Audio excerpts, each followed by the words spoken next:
Something else glass has been used for thousands of years is art. And that's what this next story is all about. Gladys went to meet a glass blower to find out how it can be moulded and shaped.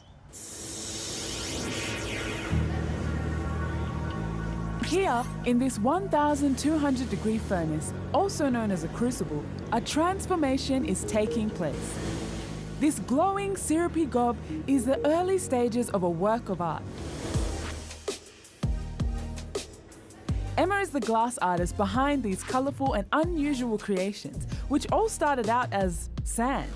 We melt it at 1,000 degrees at least. So I think it's about 1,200 degrees at the jam factory our glass will melt at. And that's when it changes from being sand to a liquidy molten. The closest thing it is to, it's really like honey. While it's in that runny, sticky state, glass can be poured, stretched, and moulded into all sorts of shapes, or even blown up like a balloon. Glass blowing is just magic in action. It's using glass in its soft, molten form and using metal equipment like blowpipes, so like a straw basically made of metal. And because it's hollow and there's a hole inside, you can blow in one end and the glass on the other end can inflate. Glass blowing is a technique that's been around for a really long time. It's thought that it was first discovered by Syrian craftsmen sometime in the 1st century BC. But the world's most famous glass blowers were from the island of Murano in Venice, where the technique was a closely guarded secret for centuries. Hey guys! Now it's something anyone can learn, including me. All right, Gladys, blow please. Okay. This is all possible because of the unique scientific properties of glass. Stop. Wonderful. You can see that really inflated, didn't it?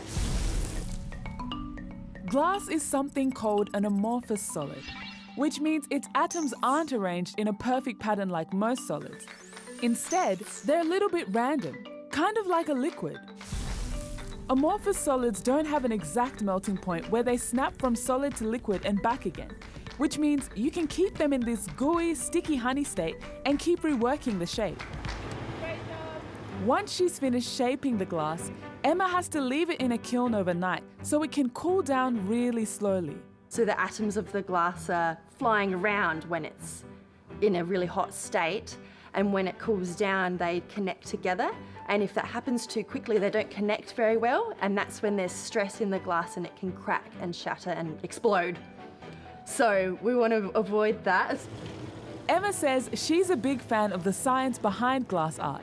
So what I actually loved in school was science. So I think that it's very funny that I'm now a glass artist, because I find that art and glass blowing is a perfect mixture of psychology and science and chemistry.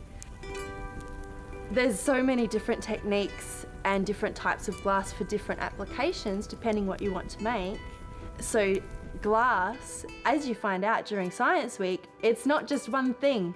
It's this umbrella term for all these different aspects of what glass is and has been and can be. And glass for art is just one of those.